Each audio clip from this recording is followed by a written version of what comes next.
She's a writer. Would you call yourself a comedian or just like just a writer in general? I think I'm a writer who sees. You know? Writer who sees, general woman about town. Yeah. Rheeqrheeq Chainey, welcome. Hi, everybody. We were talking about this before we were recording, and the plan was not to have Riri on another tragedy show. No, y'all, I thought I was dodging. I thought I was going to have a break. And No. white people won't free me from these chains. In a way, the insurgency at the Capitol happened to Riri. In a way. And not enough people are talking about it. And I'm glad we're bringing it to the forefront of the discourse. Thank you. But yeah, we had Riri booked for this show weeks ago before any of us knew this would happen. And the next time Riri comes on, it's going to be a joyful show, regardless of what is on fire. I really want to talk bullshit with y'all, and it's just, they won't let me, but that's fine. I love being a citizen of humanity. I'm just going to give you a little space right now to just kind of like give our listeners a preview of like, what bullshit would you like to talk about? Like, what bullshit do you miss caring about? Well, the attempted coup, if you will, really took my week out of balance. I had such like joyful, like go Georgia plans. I had content based on wanting to break Senator-elect Ossoff with my appreciation. Those are the things I want to do. I want to talk about, Bridgerton and how horny it makes my aunts. This is where I'm at.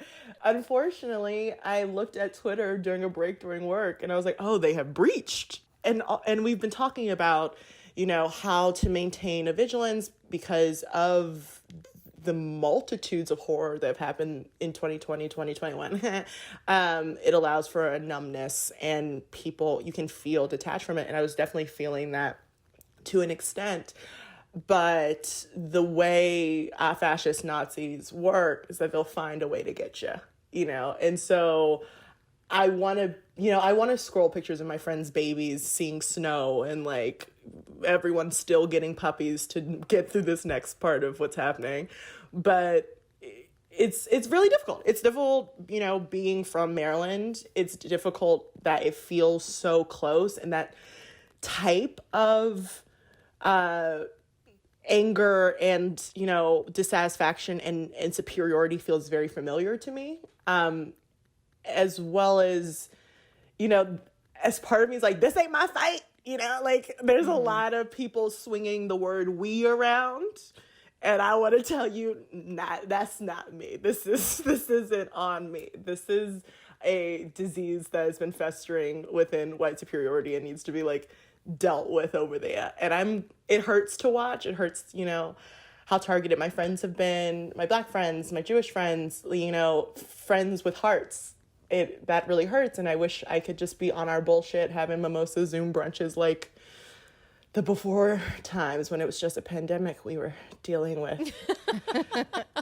It's, I mean, you don't have to laugh. I have to laugh. What else is there to do? It's like that sentence, Riri, in the before times when it was just a pandemic, when we simply couldn't see our friends and had to communicate through screens because there was a deadly infectious disease instead of an infectious disease plus. Yeah. Like, I feel like we're living in America minus right now. Yeah, it's so frustrating because it's like I have my support group chains, which our lovely Hysteria listeners have heard about before.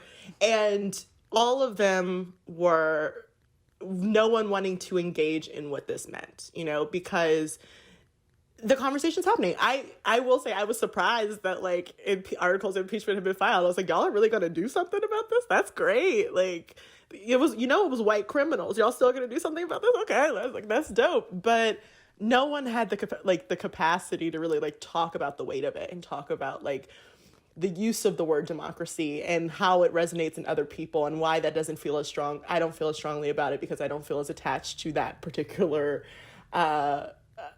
configuration because it hasn't necessarily felt true to people who look like me all the time.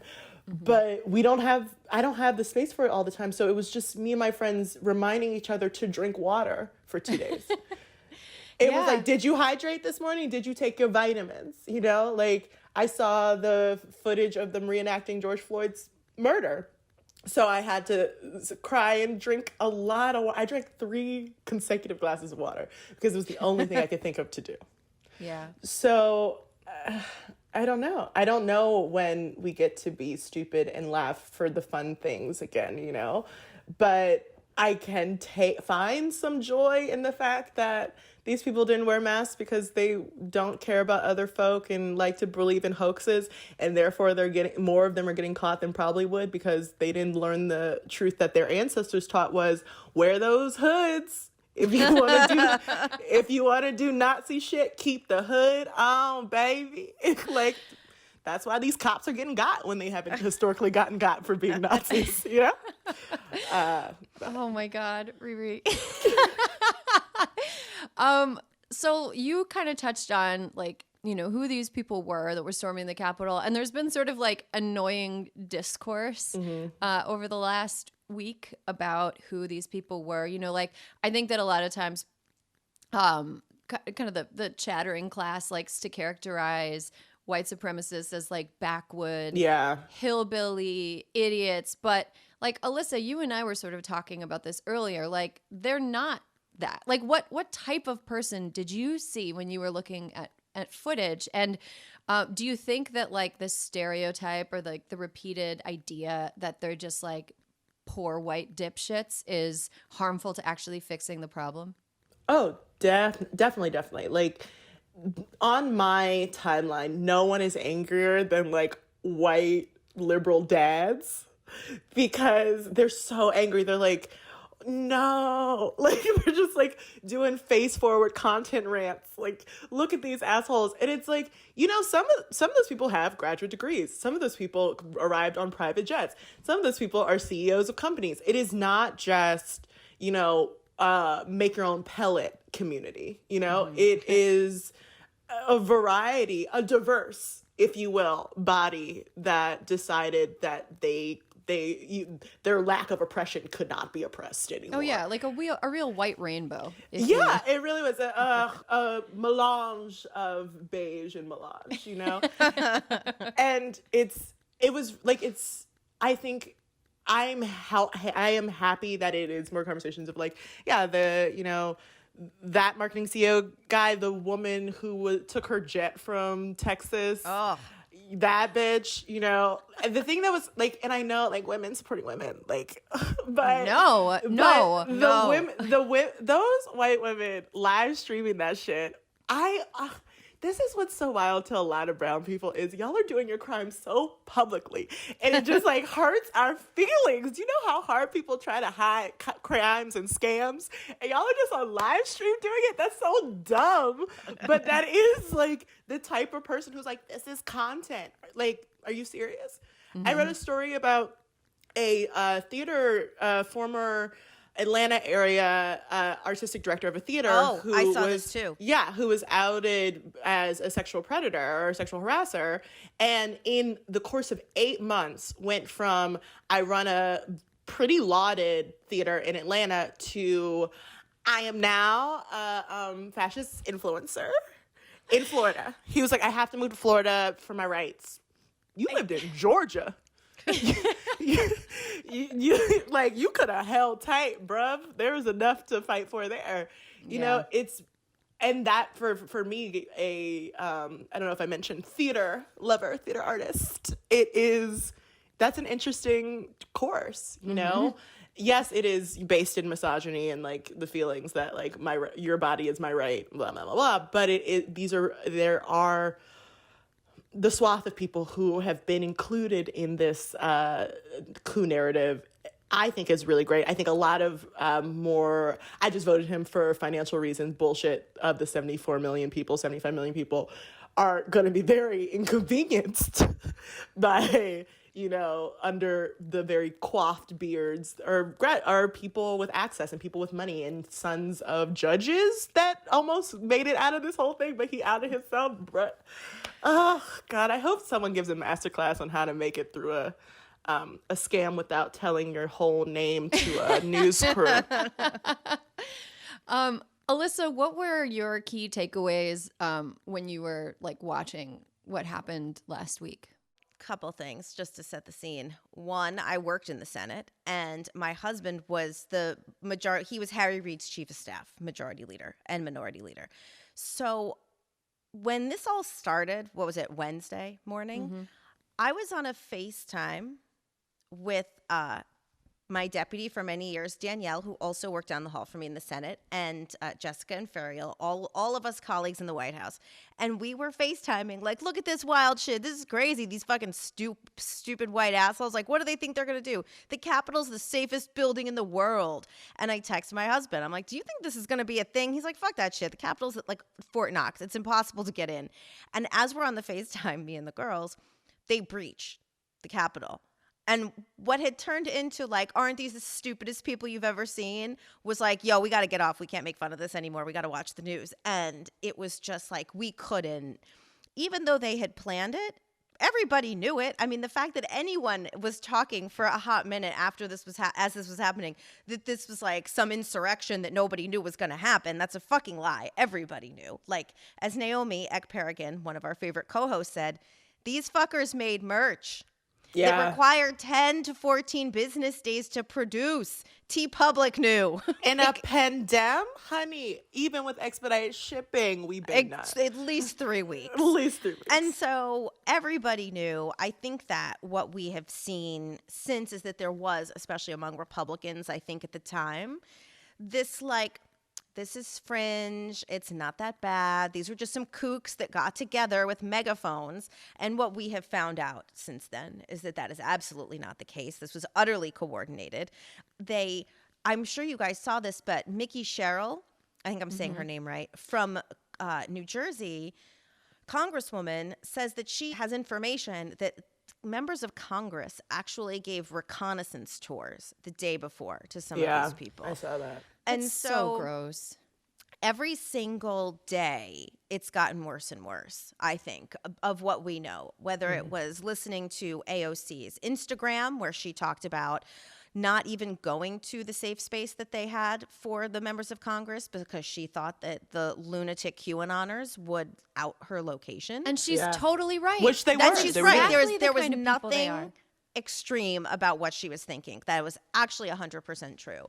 And so you look at these people and like they're not people to be pitied. You know, I think that in some way we look at like we look at the Trumpers for the past couple of years, and yes, there are the people who are outwardly racist. We know that, or we hoped that every single person who voted for him was not inherently racist, right? Or that wasn't the people who say, you guys, I'm voting for him for financial reasons. Those people, you hope they were the majority, not the minority. And I think what we saw last week is that there's like, it's not just a maligned group of people. It's not a fringe. These are people who are utterly dangerous. There are riots, protests, whatever planned in all 50 state capitals, as we know of the time of this recording.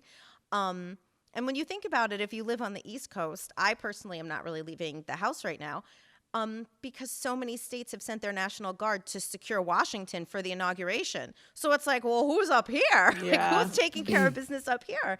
And so I think that, you know, whereas we once hoped that these were a sad group of people who lived a long time feeling hard done by, these are criminals. These are actively, like, they're not stupid. They planned a fucking coup, so let's stop pretending like they just don't get it. Yeah. And they are exactly what you guys were saying. They have means.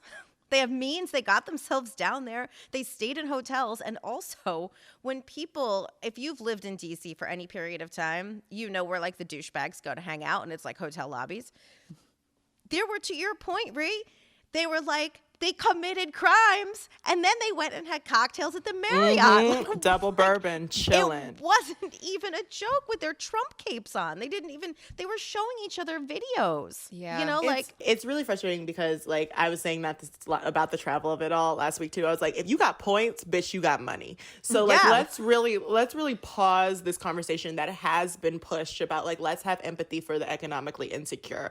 There are people who come from that space, and there is a lack of education, and that breeds fear, and that's true. But like, the fact that we've been having this conversation for 5 years about, well, what are we missing in their lives that would lead them to this? I'm fucking done with that, because I was saying this right after the election in 2016 to a nice liberal white woman. I believe that if you do not believe racism is a deal breaker, you are inherently racist. That's just how I am. So like, people be like, oh, I feel financially insecure. Oh, I believe that needs to be a change of establishment. It's like, no, you don't think children in cages, you don't think running protesters, Black Lives Matter, legitimate protesters over with a cop car is an issue, then you are racist. I'm just like fucking done with it. The feel sorry for them logic reminds me a lot of the conversation that we would often have in the wake of school shootings, where it's always it's a white boy who felt like he didn't fit in. And it's, people have pointed this out,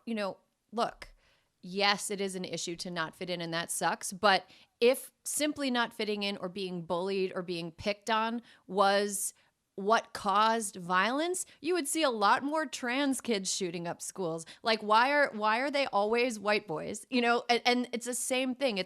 I think it's an entitlement to something that these people haven't earned, and they're blaming everybody but themselves for the fact that they don't have it. And Totally. A generation ago, they got it for no reason. Like, maybe their parents got it for no reason. Maybe their grandparents got it for no reason. But that's because, the US government's foot was essentially on the neck of everybody who was trying to better themselves, who wasn't a straight, white, Christian man, or somebody who was married to a straight, white Christian man. Never forget. It's like, it's just like, there's no... There is no feeling sorry for these people. Absolutely none. Yeah, it's like empathy is definitely something I'm lacking these days. When I was talking to my friends FaceTiming, watching MSNBC for 14 hours straight last week, when it was just starting, when I first turned it on, I called a friend and he goes, I can't believe they're not shooting back. I was like, baby, because they know they will shoot back. They know that those people are armed. They are walking around the Capitol building without going through the metal detectors, even though I can't say that real word that everyone's using, megometers or whatever. And and yes, it is funny that they still are walking through the velvet ropes because they don't know how to not follow a path that they think is deemed for them. That did tickle me.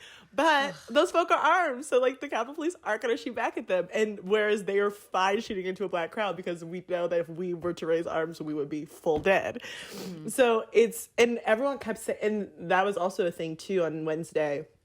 White liberals, really loved to be tweeting, if this was black people, they would be dead. And that was a hard thing for me to deal with because it is true. It is very true. And I don't need you to keep telling me because it never left my mind the whole time. And I think I posted something about it, and, a lot of Karens rolled in me, not all white people. And the amount of peace I had to will myself not to just start FaceTiming bitches.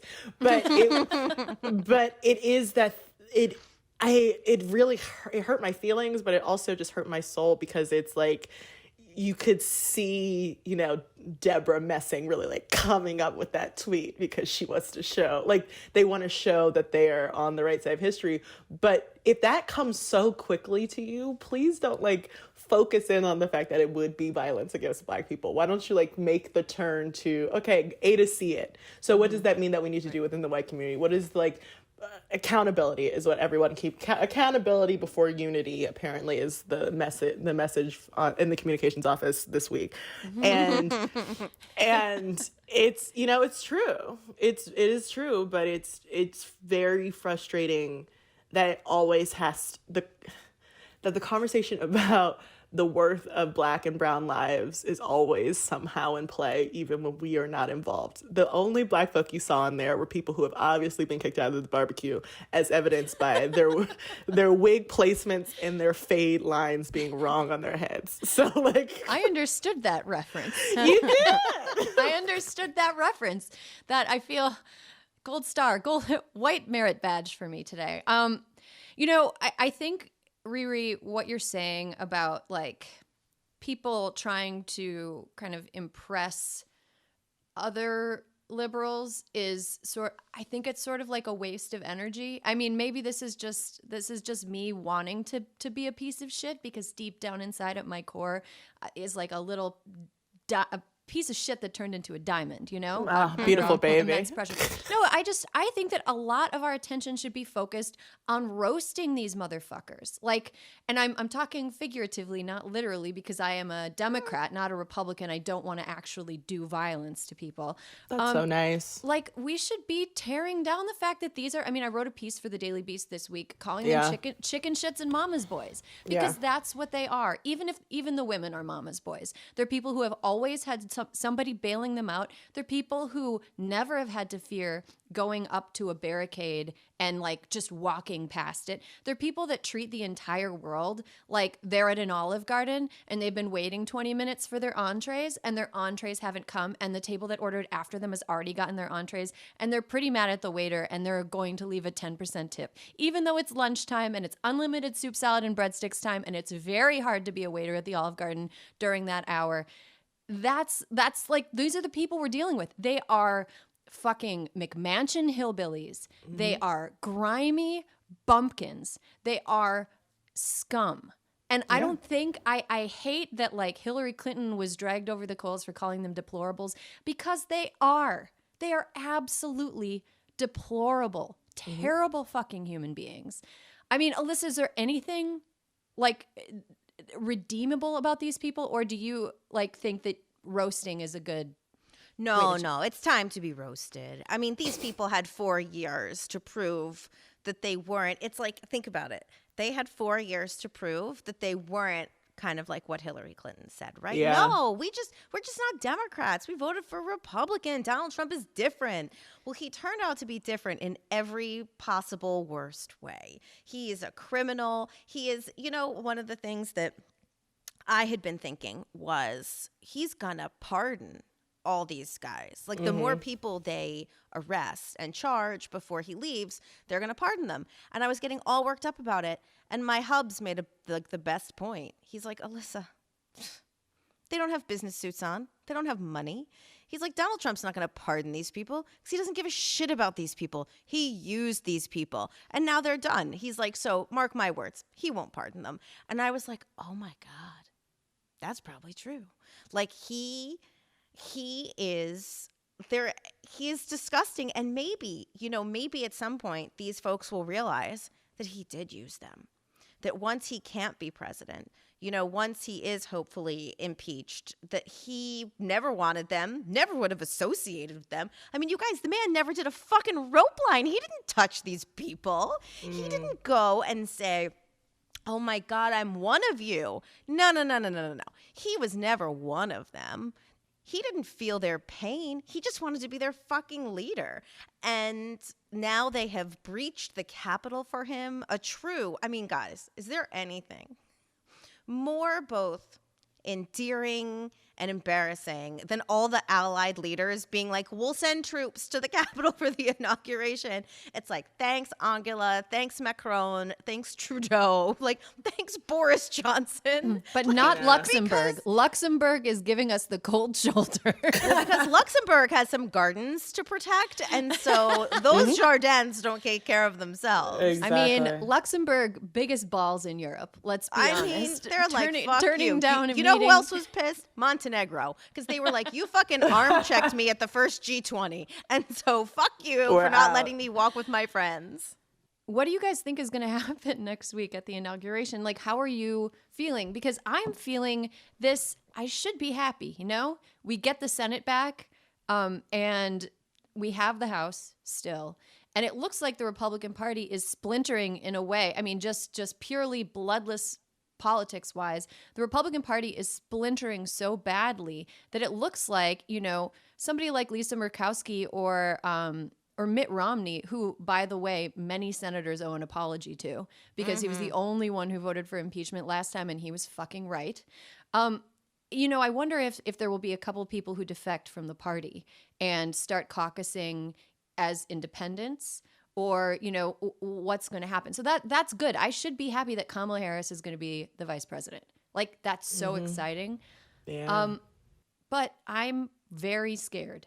I am really worried that something bad is going to happen. And it's just like Donald Trump, he couldn't let us have any nice things. No. He's got to piss and shit over the proverbial halls of our joy. And it just fucking sucks. I don't know. Do you guys feel similarly full of dread? Can I give you my why I don't feel too dreadful for them? Please, Pollyanna. Okay. So it's not a Pollyanna shit. This is just some very technical bullshit, you guys. Okay, good. So the Capitol will be treated as an NSSE, the National Special Security event, which means that shit is in lockdown. Like, there is no, I feel that Joe Biden, when he said the other day, I am not afraid to go out and take the oath, I agree with him that I think that they are going to be very, very safe. However, if I am someone who is thinking of attending the inauguration, I would not go. You know, I think that the first family, that the leaders of our country will be secured and they will be safe. I do think that I would not want to be someone in the crowd. You know, like, it's really hard to secure a crowd, and all you have to do, like, we've shown these people are very ruthless and they'll do what they have to do, and they're really fucking bad.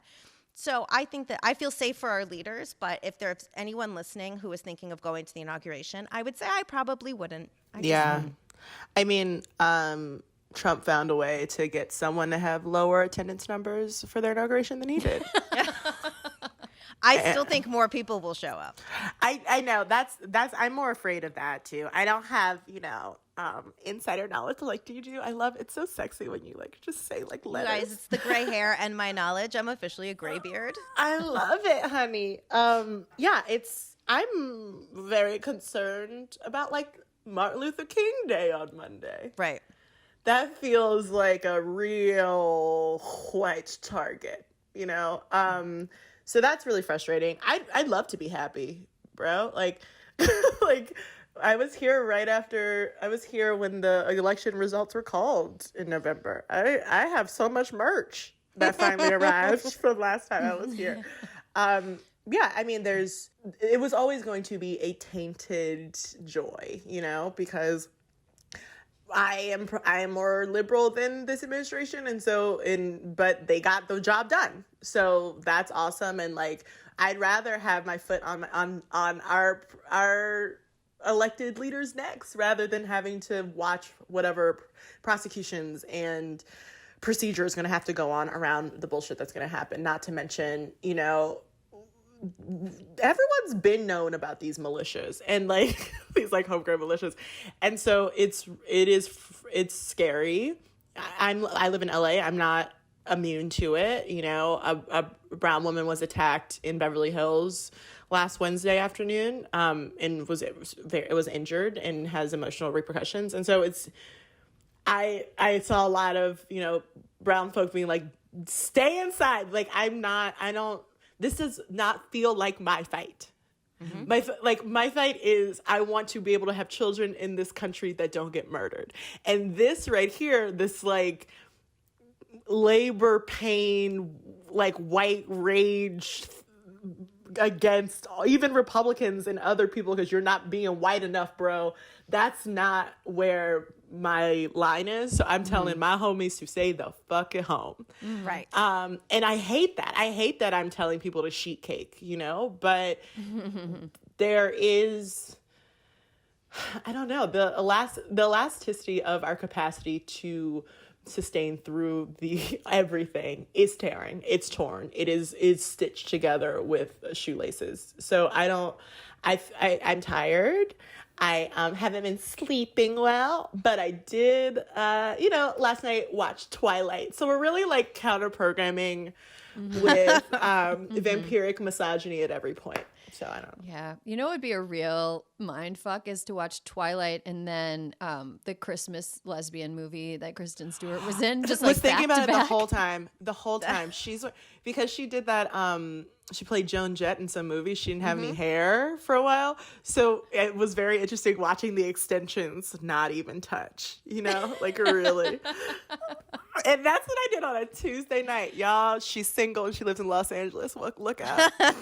Well, you gotta do whatever it takes to Exactly. pull joy kicking and screaming from this garbage time we're living in.